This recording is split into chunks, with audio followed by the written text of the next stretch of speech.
नमस्कार आप सभी को। लाइब्रेरी ग्रेड थर्ड के एग्ज़ाम काफ़ी नज़दीक आ चुकी है। इसको लेकर के आज हम इस वीडियो में देखेंगे बहुत ही महत्वपूर्ण प्रश्न जो के लिए आपके पेपर 1 के लिए इम्पॉर्टेंट है, जिसमें कि आपका इंडिया जीके, वर्ल्ड जीके और आपका राजस्थान जीके से संबंधित जो प्रश्न है वो कवर होंगे। और ये आपका जो प्रश्न पत्र है वो जो पीडीएफ जो हमने शेयर की हुई है ऑल इन वन पीडीएफ की, उसमें नहीं है क्योंकि अभी रिसेंटली ही इसकी फाइनल आंसर की जारी हुई है। तो हमारी जो पीडीएफ है उसमें अभी तक के 2015 से लेकर के लगभग 2022 तक के जो प्रश्न पत्र थे जो कि हमने जब रिलीज़ की थी तब तक जो फाइनल आंसर की रिलीज़ हो चुकी थी, सभी कुछ वहाँ पर ऐड किया गया था। हमारी कोशिश पूरी थी कि लगभग जितने पेपर्स अब तक के वो किए जाएं। तो यहाँ पर आपको सबसे पहले जो राजस्थान कर्मचारी चयन बोर्ड के जीके के प्रश्न मिल जाते हैं, केवल जीके का पार्ट, भले वो राजस्थान जीके का हो, इंडिया जीके का हो, उसके तुरंत बाद उसकी मास्टर क्वेश्चन पेपर की फाइनल आंसर की दी हुई है। ऐसे करके हमने एक ऑल इन वन पीडीएफ बनाई है, वो अगर आपने अभी तक नहीं ली है तो देख सकते हैं रिविजन के तौर पर, जो कि काफ़ी महत्वपूर्ण है। अभी इसी सीरीज़ को लेकर के हम आगे चलते हैं। लाइब्रेरी ग्रेड थर्ड की जो आपकी पेपर 1 की तैयारी को लेकर के आपका जो ये वीडियो है काफ़ी खास होने वाला है। अब आज के वीडियो में जो हम देखेंगे क्वेश्चन, वो आपके जो पेपर है हाउसकीपर का पेपर हुआ था, उसमें जो प्रश्न पूछे गए हैं उनको हम देखेंगे। अभी रिसेंटली एग्जाम हुई है ये, और यहाँ पर हम स्क्रॉल करते हैं तो इसमें बात करेंगे केवल उन्हीं प्रश्नों की जो कि आपके सिलेबस से रिलेटेड है, बाकी को हम स्किप करेंगे। तो जैसे कि यहाँ पर आपके जो प्रश्न हैं ये आपके इंग्लिश तक के हैं, लैंग्वेज तक के। अब यहाँ से आपके प्रश्न शुरू होते हैं 31 से। तो यहाँ पर हम देखेंगे, अब अगर आपने पुराने प्रश्न पत्रों को हल कर रखा होगा तो आप देखेंगे कि ये जो पेपर है अभी जो जुलाई के अंदर हुआ है उसमें कितने ज़्यादा पेपर जो है में जो प्रश्न आए हुए हैं पुराने जो हमने कवर किए हैं, उससे आपको पता चल पाएगा कि पुराने प्रश्न पत्रों की उनको सॉल्व करने की, उनको बार बार रिपीट करने की क्या ज़रूरत है आपको, और कितनी रिक्वायरमेंट आपके लिए है या फिर कितनी महत्वपूर्ण आपके लिए है। तो इस पेपर को करने के बाद आपको पता चल जाएगा। उसके बाद भी अगर आप टाइम जितना है उसमें जितना ज़्यादा रिवीजन करेंगे उन पुराने प्रश्न पत्रों का भी, तो भी आपके लिए काफ़ी बेनिफिशियल वो रहेंगे। तो पहला प्रश्न है, अभी मैंने रिसेंट पिछला वीडियो किया था ना जो जिसमें हमने पुराने प्रश्न पत्रों को ही देखा था, उसमें ही भी आपका जो हुडा से संबंधित प्रश्न आया था, और यहाँ पर ये इसका पहला प्रश्न जो जीके का है वही आपका हुडा से संबंधित है। हुडा सम्मेलन जो आपका हुआ था 1734 की अध्यक्षता में किसने की थी, तो अध्यक्षता इसमें पूछी गई है। उसमें मैंने डिटेल में आपको बताया था कि हुडा सम्मेलन कहाँ पर और किन किन के बीच में हुआ था, वो आपने देखा होगा, तो भी आप कर सकते हैं। बाकी ये तो आपके कॉमन ही प्रश्न है यहाँ पर है। तो इसमें सबसे चीज़ें आप याद रखें कि ये आपका जो हुआ था वो आपका 17 जुलाई को हुआ था, और ये 1734 में। कई बार इसकी पूरी डेट भी पूछी जाती है कि ये किस दिनांक को और किस सन में हुआ था, तो पहली चीज़ याद रखने की ये है, ठीक है। दूसरा ये है कि ये मराठों के आक्रमण जो हुआ करते थे उनको रोकने के लिए रणनीति बनाने के लिए ये हुडा सम्मेलन हुआ था।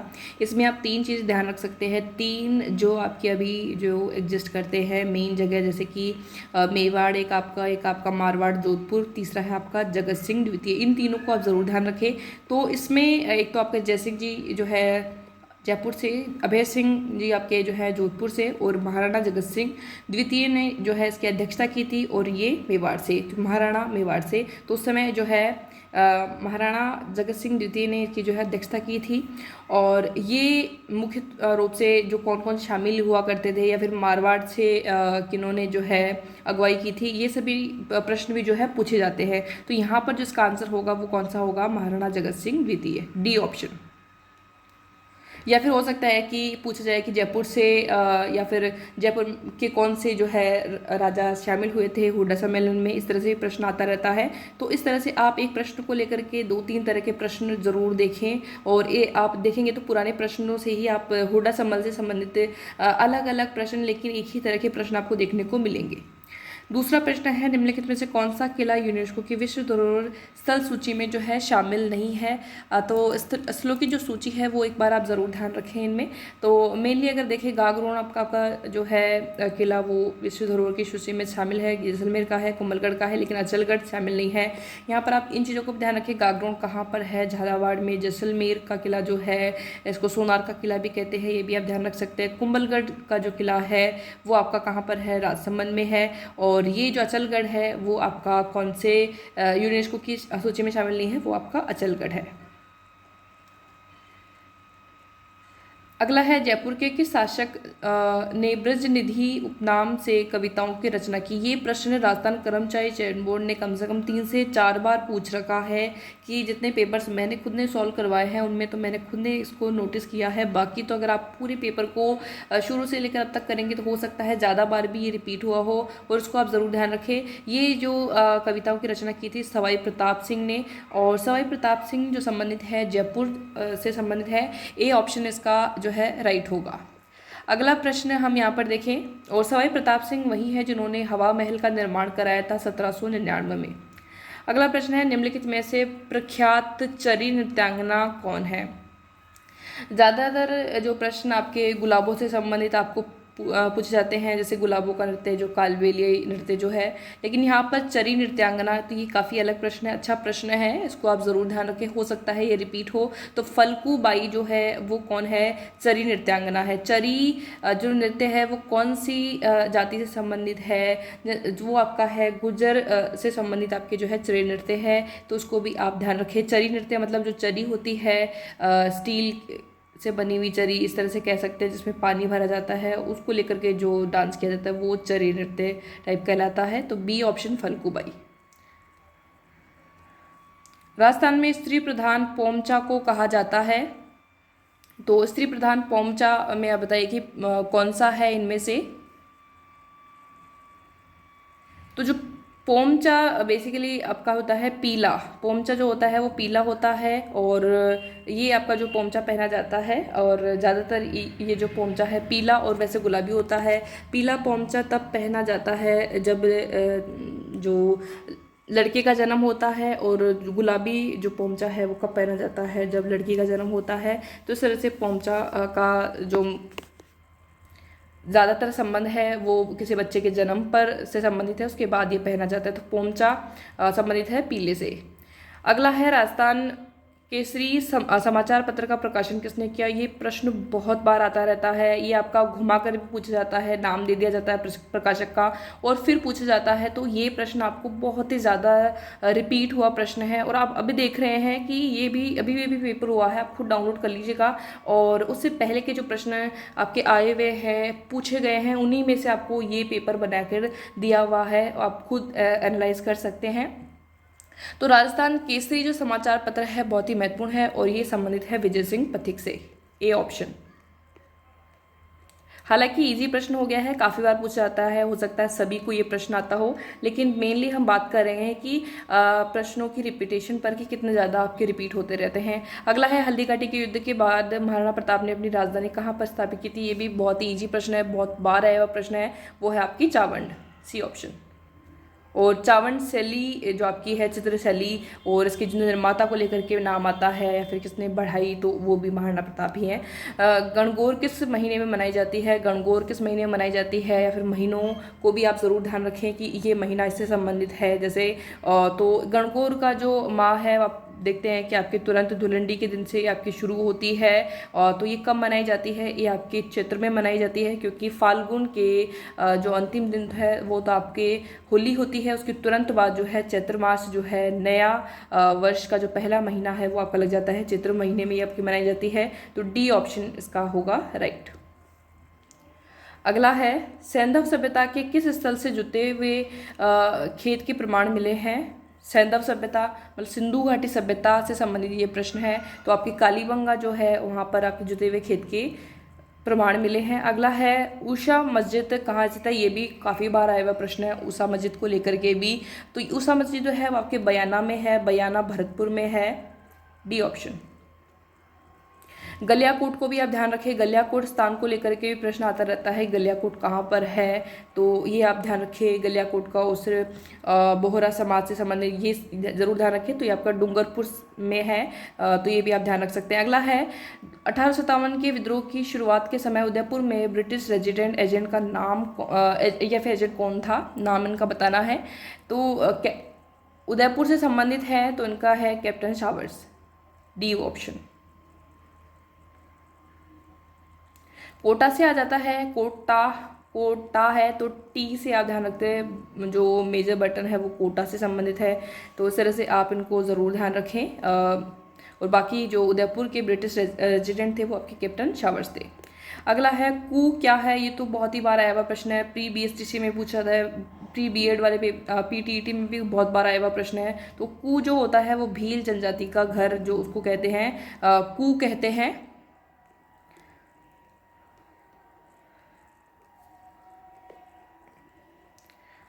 पृथ्वीराज तृतीय और मोहम्मद गोरी के मध्य कितने युद्ध हुए थे, इनमें आपको युद्धों की संख्या बतानी है। तो पहला आपका तराइन का प्रथम युद्ध और तराइन का द्वितीय युद्ध 2 हुए थे, 1191 में और 92 में। तो सी ऑप्शन है वो आपका राइट होगा। पहले में पृथ्वीराज तृतीय की जीत हुई थी और दूसरे में मोहम्मद गोरी की।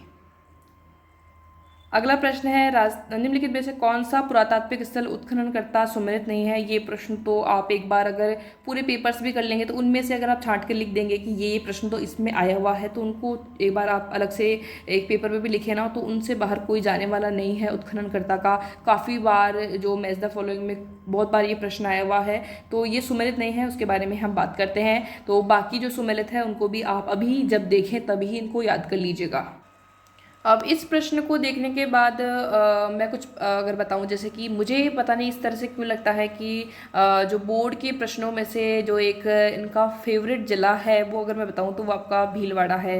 अब हो सकता है कुछ और रीज़न हो, लेकिन कहीं ना कहीं आपको हर एक पेपर में अगर हम देखें, सभी पेपर की मैंने बात करी, लेकिन लगभग लगभग आपको एक ना एक प्रश्न जो कहीं ना कहीं भीलवाड़ा से रिलेटेड है। ठीक है, जैसे कि आप देखेंगे कि कुछ एक प्रश्न जैसे कि आपका मेजा बांध कहाँ पर है भीलवाड़ा में, कोठारी नदी कहाँ है भीलवाड़ा में, बदनौर भीलवाड़ा। तो इस तरह से प्रश्न आपको एक ना एक मिलता ही रहता है, और वो कोई भी प्रश्न का उत्तर हो सकता है आपको उस टाइम नहीं दिखे, लेकिन आप जब उसको कनेक्ट करेंगे तो आपको एक ना एक प्रश्न तो भीलवाड़ा से मिलेगा ही। तो वही चीज़ आपकी यहाँ पर भी लागू हुई है। अगर आप अभी तक समझ चुके हो तो आप इसका आंसर कर पाएंगे।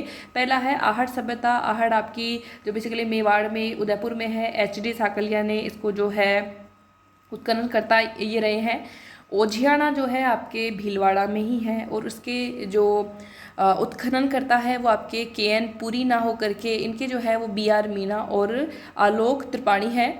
तो ये आपका जो ऑप्शन है वो B ऑप्शन ही हो जाता है। ओझियाना भी ध्यान रखें। बैराठ आपके DR साहनी, बागोर VN मिश्र जो है, और बागोर आपका यहाँ पर आ चुका है भीलवाड़ा। तो जो B ऑप्शन है इसका वो आपका राइट होगा, क्योंकि इसके जो है BR मीना, आलोक त्रिपाठी जो है उत्खनन को लेकर उन्होंने काम किया। नेक्स्ट यहाँ पर हम बात करें, लोक देवता गोगाजी किस शासक के समकालीन थे। तो किस शासक के थे, महमूद गजनवी के ये जो है समकालीन थे, ज़रूर ध्यान रखें। C option. अगला है राजस्थान में सीताबाड़ी का मेला कहाँ आयोजित होता है। सीताबाड़ी का मेला, तो सबसे पहले आप इसको ध्यान रखें, बाड़ी जो सीताबाड़ी मेला है वो आपके 12 में, और ये जो होता है वैसे बाद से आप 12 ध्यान रख सकते हैं, बाड़ी तो केलवाड़ा जो है उस स्थान पर ये जो है सीताबाड़ी मेला लगता है। C option. अगला प्रश्न है अधोलिखित वाद्य यंत्र का प्रकार है, और वाद्य यंत्र जो है इसमें कौन सा सुमेलित नहीं है, तो वो आपको यहाँ पर बताना है। तो ये काफ़ी अच्छा प्रश्न है, और वाद्य यंत्र से संबंधित आप पुराने प्रश्नों में भी बहुत सारे ऐसे जो है पॉइंट्स देखेंगे जिनमें से उससे बाहर कहीं आपको नहीं लगेगा कि और भी प्रश्न आ सकते हैं। और बाकी बहुत सारा चीज़ आपका पुराने प्रश्न से ही कवर हो जाता है, क्योंकि अब तक काफ़ी पेपर हो चुके हैं कि आप कोई दूसरी बुक लिस्ट से अच्छा है कि पुराने प्रश्न पत्रों को करें। ऐसा नहीं है कि आप नई चीज़ें ना पढ़ें, वो पढ़नी है, लेकिन एक बार आपको सबसे पहले जो आपके टिप्स पे याद होने चाहिए, आपको पुराने प्रश्न पत्र ज़रूर ध्यान रखें, जो स्पेशली GK में जो भी अभी तक पूछा गया है राजस्थान कर्मचारी चयन बोर्ड में। तो तत्वाद्य, एक तरह आपका तत्वाद्य होता है, तत्वाद्य मतलब तार वाला। सुशिरवाद्य जो फूक से या फिर मुंह से बजाया जाता है, अलगोजा है। घनवाद्य खड़ताल है। अवनदवाद्य तो जंतर जो है वो भी आपका तार से ही बनाया गया है, तो यहाँ पर जो गलती की गई है वो D ऑप्शन में है। अगला है नेजा जम्मा रिखिया किस स्थानीय लोक देवता से संबंधित हैं। तो ये नेजा नृत्य है। तो ये जो सबसे पहले तो हम देखें कि सॉरी, ये नेजा नृत्य नहीं है, ये आपका वो ध्वजा से संबंधित है, लोक देवता की। हालांकि मुझे जैसे कि अचानक से याद नहीं आया कि जम्मा लिखी, लेकिन मुझे पता है नेजा जो रामदेव जी का ध्वज है। तो यहाँ पर तीनों बताना तो हमें एक का ही है। अगर एक चीज़ एक लोक देवता संबंधित है, बाकी भी तो उन्हीं से ही है, तो इसी वजह से भी आप आंसर दे सकते हैं, क्योंकि नेजा प्रश्न आपका काफ़ी बार आया हुआ है कि ध्वजा जो है कौन से लोक देवता की ध्वजा को ये कहा जाता है नेजा। तो यहाँ पर तो रामदेव जी की ध्वजा है ये नेजा। जम्मा रिखिया किस स्थानीय देवता की है, तो आपके रामदेव जी। तो अब हम जल्दी जल्दी इन प्रश्नों को कर लेते हैं, क्योंकि काफ़ी इजी प्रश्न यहाँ पर दिए हुए हैं। थोड़ा बहुत कुछ अलग जानने का होगा तो वो हम उसको ज़रूर देखेंगे। अधोलिखित एक राजस्थान का जो मंदिर है वो कौन सा यहाँ पर सुमेलित नहीं दे रखा है, तो महत्वपूर्ण मंदिर यहाँ पर दिए हुए। सबसे पहले आपका बारा देवरा शिव मंदिर भीलवाड़ा में है, सूर्य मंदिर झालापाटन में है, करणी माता का मंदिर आपका बीकानेर में है, जगत शिरोमणि मंदिर आपका उदयपुर में। तो ये आपका जयपुर के अंदर है जगत शिरोमणि। तो सीधा सा यहाँ पर उत्तर कौन सा हो जाएगा, डी ऑप्शन, जो कि आपका जगत शिरोमणि कहाँ पर है, जयपुर के अंदर है। तो ये प्रश्न आपका काफ़ी अच्छा है, ये भी काफ़ी बार आया हुआ प्रश्न है। नतमल और सलीम सिंह की हवेलियाँ कहाँ पर स्थित है, ये आपके जैसलमेर में स्थित है। इनको आप जरूर ध्यान रखें, नतमल और जो सलीम सिंह की हवेलियाँ हैं।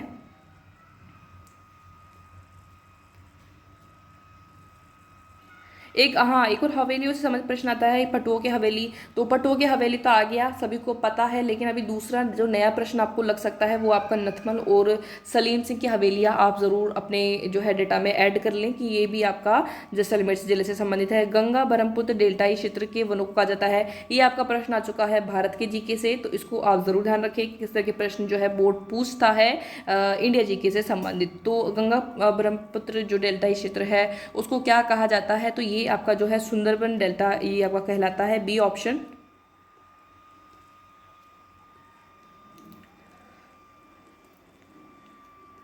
और ये आपका कहाँ पर है, ये भी ध्यान रखें, पूर्व में है। सुंदरपुर मेनली आपका जो वेस्ट बंगाल में है। नेक्स्ट आपका कौन सा रेगिस्तान स्थान जो स्थान से संबंधित सुमिलित नहीं है वो बताना है। तो ये रेगिस्तानों के नाम दिए गए हैं सामने, जो उनका स्थान दिया। कालाहारी, ये पहला ही प्रश्न आपका अफ्रीका आपने हो सकता है याद कर रखा हो, लेकिन आपका सदर्न अमेरिका है, ये आपका दक्षिणी अमेरिका में है कालाहारी, ना कि उत्तरी अमेरिका में है। तो यहाँ पर जो पहला ऑप्शन है वही आपका इसका उत्तर होगा। पेंटागोनिया आपका साउथ अमेरिका में है, ग्रेट सैंडी आपका ऑस्ट्रेलिया में है, किजिलकुम आपका एशिया में है। इनको आप ज़रूर ध्यान रखें, ये आपका साउथ अफ्रीका में है, कालाहारी ध्यान रखें। नेक्स्ट है, कौन सा शहर डेन्यूब नदी के किनारे पर स्थित है। किनारे वाले शहरों के भी नाम यहाँ पर पूछे जाते हैं, तो आपको इनसे संबंधित प्रश्नों को भी ज़रूर से ज़रूर जो है कवर करना। तो ये आपकी वियना है। वियना आपका जो कैपिटल है, जो एक कंट्री है ऑस्ट्रिया, ना कि ऑस्ट्रेलिया। ऑस्ट्रिया जो कंट्री है यूरोप में जो है वो बसा हुआ है डेन्यूब नदी के किनारे। तो डी ऑप्शन इसका राइट होगा। अगला है, कौन सी भूकंप तरंग नहीं है इनमें से। तो उसमें PSL तरंगे होती है, बी जो डी ऑप्शन है वो नहीं होती है, डी ऑप्शन। अगला प्रश्न है, कर्क रेखा नहीं गुजरती है, तो कौन से स्टेट से जो है कर्क रेखा नहीं गुजरती है। ये प्रश्न तो काफ़ी बार आता रहता है, काफ़ी लोगों ने इसकी ट्रिक भी याद कर रखी होगी। और तो कर्क रेखा है वो आपके जैसे कि अगर कोई रेखा है तो जैसे ये भारत है आपका, तो ये कर्क रेखा किस तरह से गुजरती है, इस तरह से गुजरती है ये। अब उड़ीसा है वो आपका कहाँ पर आता है, यहाँ पर इस यहाँ से आता है। हो सकता है नहीं समझते थोड़ा सा क्योंकि सदर्न में है, साउथ में आता है। तो ये आपकी सीधी से ऐसे लाइन गुजरती है, क्योंकि आपको पता है कि अगर कर्क रेखा के बारे में कुछ भी जानकारी नहीं हो तो रेखा आपकी ऐसे सीधी ही जाएगी। क्योंकि राजस्थान से जाए तो राजस्थान के पैरेलल आप एक बार स्टेट एक बार अपने दिमाग में थोड़ा सा देख सकते हैं कि कौन कौन से स्टेट से जा सकती है। तो ये बेसिकली आप देख सकते हैं कि पश्चिम बंगाल से जाएगी, क्योंकि उसी के बराबर बराबर में ही है। गुजरात से जाएगी और ये आपके मध्य प्रदेश से जाएगी, लेकिन उड़ीसा से नहीं जाएगी। तो ये आपका ऑप्शन है डी। और कर्क रेखा को लेकर के आपके जो है कौन सी जो नदी है जो 2 बार काटती है, उल्टा यू का आकार बनाती है, वो आपकी माही नदी है। ये प्रश्न भी आपका आता रहता है। दूसरा एक आपका है कि कौन से जिलों से होकर गुजरती है राजस्थान में, डूंगरपुर बांसवाड़ा, ये भी आप ध्यान रखें। निम्नलिखित में से किस जिले में अंतर्राष्ट्रीय और अंतर्राज्यीय सीमा दोनों है। तो अंतर्राष्ट्रीय तो आपका पाकिस्तान से लगेगा, अंतर्राज्यीय जो आपके जो भारत में। तो बाड़मेर आपका ऐसा ज़िला है जो कि अंतर्राष्ट्रीय और अंतर्राज्यीय दोनों ही जो है सीमाएं रखता है। तो बी ऑप्शन। अगला है सोरसान घास के मैदान किस जिले में स्थित है। ये आपका प्रश्न है, राजस्थान से संबंधित है। तो आपका है ये आपका बारां जिला। एक आपने बारह से संबंधित ये सीतामढ़ी देखा, दूसरा ये है निम्नलिखित में से कौन सा खनिज उत्पादक जिला जो है यहाँ पर सही सुमेलित नहीं है। टंगस्टन, नागौर, बिल्कुल आप देख सकते हैं, गार्नेट, टोंक, फेल्सपार, उदयपुर, वॉलस्टोनाइट, सिरोही। तो अभी पिछला जो मैंने वीडियो पोस्ट किया था उसमें मैंने एक आपको बताया था कि जो खनिज है इसको आप ध्यान रख सकते हैं, फेल पास करके, फेल्स पार करके, यहाँ पर द आपको मिल गया, लेकिन फेल्स पार ही ज़्यादातर बोलते हैं इसको। तो ये आपका उदयपुर नहीं है, ये आपका अजमेर है। तो इसको आप ज़रूर ध्यान रखें। तो ये जो आपका सी ऑप्शन है वही आपका यहाँ पर सही होगा। और वॉलस्टोनाइट आपका सिरोही में है, उदयपुर में भी पाया जाता है, और ये आपका अजमेर में भी पाया जाता है वॉलस्टोनाइट। टंगस्टन तो सीधा आपका नागौर में ही मिलता है, डेगाना में, नागौर में भी डेगाना स्थान आप ध्यान रखें। अगला है राष्ट्रीय ऊंट अनुसंधान केंद्र कहाँ पर स्थित है। तो आपका बीकानेर में है ऊंट अनुसंधान, सी ऑप्शन। अगला है छप्पन मैदान अवस्थित है, छप्पन का मैदान कहाँ पर स्थित है। ये भी बहुत बार आया हुआ प्रश्न है और काफ़ी बार आता रहता है। प्री बीएससी में तो बहुत बार पूछा गया है, पी टेट में भी आता रहता है। तो प्रतापगढ़ और बांसवाड़ा में जो है छप्पन का मैदान स्थित है। और ये इसके प्रश्न आई थिंक इतने ही यहाँ पर प्रश्न है, नहीं थोड़े प्रश्न और है। अगला है कौन सी चोटी दक्षिण अरावली श्रृंखला में अवस्थित नहीं है। तो दक्षिण अरावली की यहाँ पर बात की जा रही है, तो कौन सी यहाँ पर नहीं होगी। तो अगर हम देखें जो आपकी ऐसे गुरु शेर दरगाह, ये ऐसे आपने अगर याद कर रखा है, या फिर जो भी सारी चोटियाँ अगर आपने देखी है ये कौन कौन सी है। हालांकि तीसरे नंबर पर दरगाह नहीं आती है, और सबसे बड़ी आपकी गुरु शिखर है। तो सबसे पहले हम देखते हैं थोड़ा इसमें, ये आपका दूसरे नंबर पे आता है, ये आपका सिरोही में है। पहला आपका जो है गुरु शिखर है, दूसरा आपका शेर है। फिर आपका जो आता है वो आपका आता है यहाँ पर जैसे कि गुरु, शेर, फिर आपका दिलवाड़ा, फिर आएगा जरगा चौथे नंबर पर। और दिलवाड़ा भी है आपका कहाँ पर है, सिरोही के अंदर ही है। और जरगा पर्वत है वो आपका कहाँ पर है, उदयपुर के अंदर है। और कमलनाथ आपका सीकर में जो है। और फिर आपका बिलाली जो है वो आपका, सॉरी कमलनाथ नहीं, वो रघुनाथ आपका सीकर में है, कमलनाथ आपका उदयपुर में है। क्योंकि यहाँ पर बात की जा रही है कि दक्षिण श्रृंखला में कौन सा अवस्थित नहीं है। तो कमलनाथ आपका जो है कहाँ पर है, उदयपुर में है। और रघुनाथ जो है वो सीकर में है। दिलवाड़ा आपका सिरोही के अंदर है, शेर भी सिरोही के अंदर है। बिलाली जो है वो आपका अलवर में है। तो ये आपका अलवर जो है उत्तर का एरिया आ गया। तो यहाँ पर जो सही उत्तर होगा वो कौन सा होगा कि दक्षिण अरावली की श्रृंखला नहीं है, तो आपका बिलाली हो जाएगा।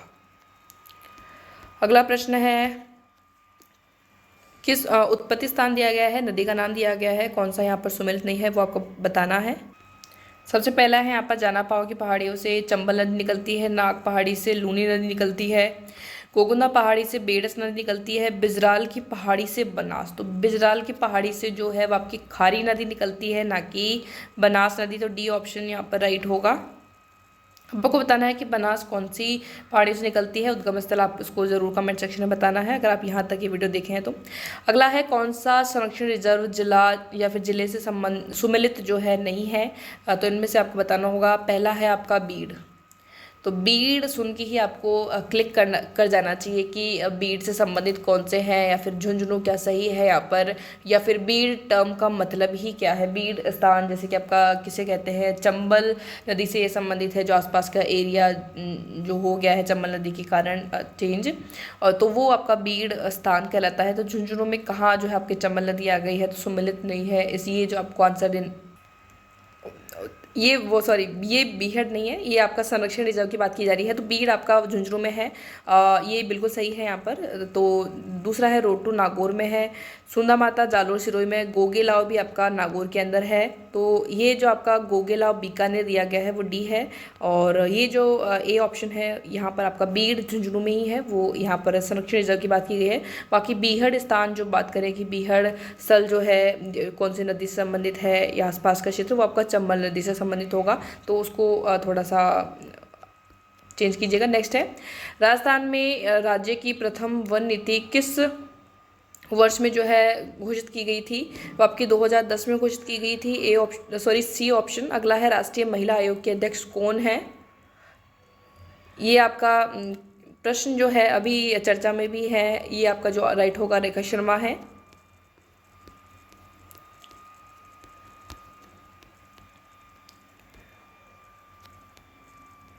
डिजिटल सिग्नेचर एक गणितीय तकनीक है जो पुष्टि करता है, तो ये डिजिटल सिग्नेचर की यहाँ पर बात की जा रही है। तो ये इसमें ईमानदारी की, गैर अस्वीकृति की, प्रामाणिकता की, तीनों की बात होती है। ई गवर्नेंस की सेवाओं एवं सुविधाओं को डैश प्रकारों में विभाजित किया जा सकता है। कितने प्रकारों में यहाँ पर विभाजित किया जा सकता है, तो यहाँ पर 4 है। नेक्स्ट है, ये आपका जो प्रश्न है ये संबंधित है कंप्यूटर से। नेक्स्ट यहाँ पर अगर हम देखें तो इसके जो है आपके रिलेटेड जो क्वेश्चंस हैं जो हमने यहाँ पर कवर कर लिए हैं। अभी भी आपको कोई डाउट हो इस पेपर को सॉल्व करने के बाद कि कितना आपको जो काम आया है, जो आपने पिछले प्रश्न पत्रों को पढ़ा है उनके बेसिस पर, तो अभी भी आपका टाइम है कि आप जितना हो सके थोड़ा सा रिवीजन पुराने प्रश्न पत्रों का ज़रूर कर लीजिएगा। और ऑल इन वन PDF जो अगर आप लेना चाहते हैं तो अगर ले सकते हैं, लिंक गिवन है डिस्क्रिप्शन बॉक्स में। अगर PDF को डाउनलोड करने में अभी तक अगर आपने पे किया था, डाउनलोड नहीं हुई, तो हमारे जो नीचे दी गई ID है टेलीग्राम की, वहाँ पर आप कॉन्टैक्ट करके तुरंत वो PDF ले सकते हैं। और बाकी इस तरह की जो वीडियोस हैं काफ़ी पोस्ट की हुई है, उनको आप ज़रूर देखिएगा। काफ़ी सारे ऐसे टॉपिक हैं राजस्थान जीके के लिए जो कि आपके काफ़ी महत्वपूर्ण हैं, उनको भी आप जो है चेक करना ना भूलें। प्लेलिस्ट आपको मेंशन कर दी जाएगी, तो उनको आप ज़रूर देख लीजिएगा। वीडियो अच्छी लगी तो लाइक कर दीजिएगा, शेयर कर दीजिएगा। और जल्द ही आपको एक मॉडल पेपर भी शेयर किया जाएगा, उसको भी आप ज़रूर चेक करें। टेलीग्राम चैनल से अगर आप नहीं जुड़े हैं तो जुड़ सकते हैं हमारे लाइब्रेरी के टेलीग्राम चैनल से। Thank you.